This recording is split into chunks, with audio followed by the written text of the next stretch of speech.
Hello and welcome to the channel. So today I'm going to be talking about my Woolwich Racing Tools QuickShifter and Auto Blipper.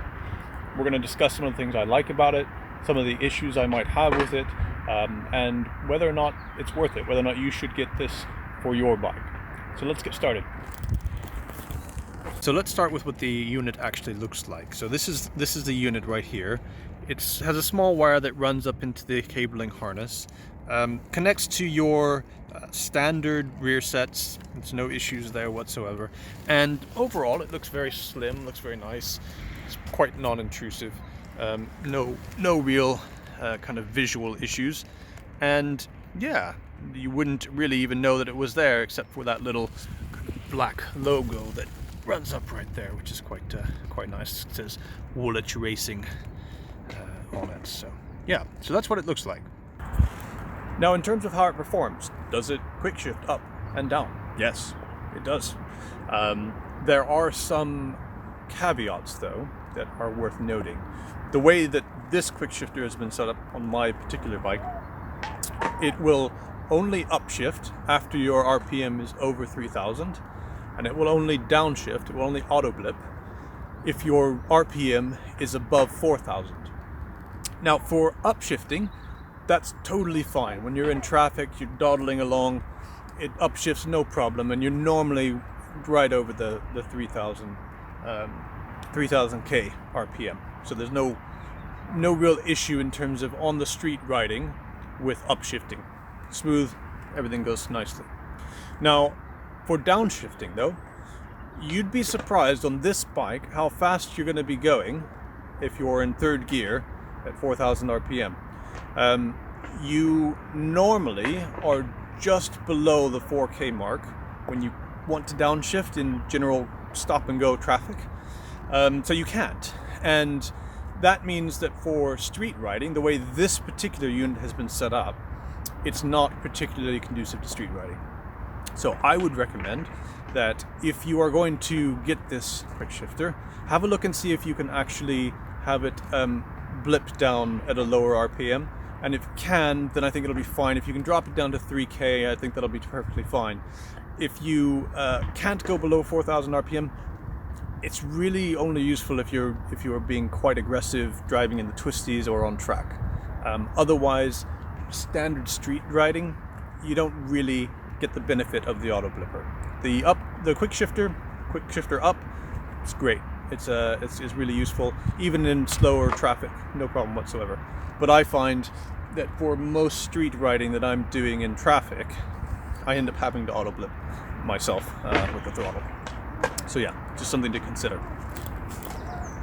Now, are there any problems? Besides the issue with not being able to downshift below 4000 RPM, I would say the only real issue that I have is shifting between first and second gear. So if you're hard on the gas, really cranking it, and you quick shift up from first to second, there is a jerk. It definitely jerks you. And I think that if you were on track and you were trying to exit out of a corner really hard and trying to shift up from first to second on corner exit, I think you'd feel it. I think it would be a problem. And I haven't tried this yet, and I'm going to at Snetterton in a couple of weeks' time, but I suspect that you're going to want to be in second or be in first, but shifting from first to second, use traditional shifting methods. Don't use the quick shifter for that. Is it worth it? For me, yes.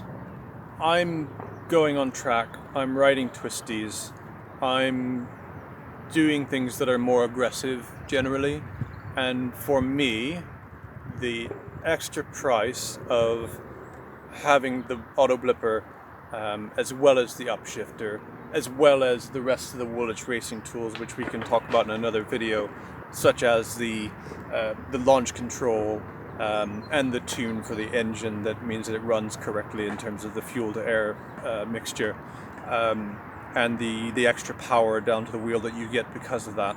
All of those things combined for me make it worth having that package. It makes it worth having the Woolwich Racing Tools QuickShifter. and auto blipper. If I was just riding on the street, if I was just doing traffic or even twisties, I don't think it's worth getting the auto blipper, if I'm honest.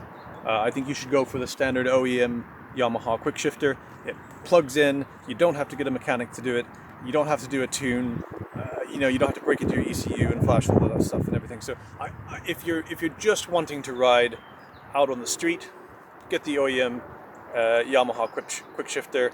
It's going to be more than enough. It's probably going to be smoother in some ways, and I think it's going to be better bang for your buck than spending the amount of money that you have to spend on Woolwich racing tools, which is fairly expensive, all told, with the whole kit and the tune and everything put together. It's 300-400 quid easily. So I would say if you want to be a bit more racy, you want to take it out to the track, you want to do things a little bit more extremely, then yeah, absolutely, go for it, spring for it. It's totally worth it for me. But if you're not looking to do those types of aggressive things, stick with the OEM QuickShifter just up, and I think that will do you more than enough in terms of fun factor. And it is fun. Look, that's the thing with this stuff. It's auto blipping down, quick shifting up. You don't need it, but it's such fun. So go have a think about what you want on your bike and make the right choice for you. So thanks very much for watching this video. I hope you've enjoyed it. I hope it's useful information for you. If it's not, let me know below. If it is, give me a thumbs up and subscribe. Really appreciate everyone giving all the support from the last video. Really appreciate that. And looking forward to the next one. Take care. Bye.